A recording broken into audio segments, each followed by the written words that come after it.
క్షత్రియ పరీక్ష కాదే, కాదు కాకూడదు, ఇది కుల పరీక్షే అందువా. నీ తండ్రి భరద్వాజుని జన్మమెట్టిది, అట్టి జూత్సాకరమైన నీ సంభవం ఎట్టిది. మట్టి కుండలో పుట్టిదే కదా నీనే కలము. ఇంత ఏళ అస్మత్పితామహులు గురుకుల వృద్ధులైన ఈ శాంతనవులు శివ సముద్ర భార్య గంగా గర్భమున జనించలేదా? ఈయనదే కులము.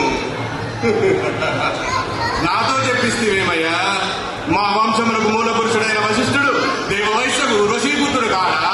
అతడు పంచమిజాతి కన్య అయిన అరుంధతి అందు శక్తిని, ఆ శక్తి చండాలాగని అందు పరాశరుని, ఆ పరాశరుడు పల్లెపక్షుడైన మత్స్యగంధి అందు మా తాత వ్యాసుని, ఆ వ్యాసుని వివరాలైన మా పితామహి అంబికతో మా తండ్రిని, పినరితామహి అంబాలికతో మా వినతండ్రి పాండురాజును, మా ఇంటి జాతితో ధర్మ నిర్మాణ జడను మీ చేకీర్తించబడుతూ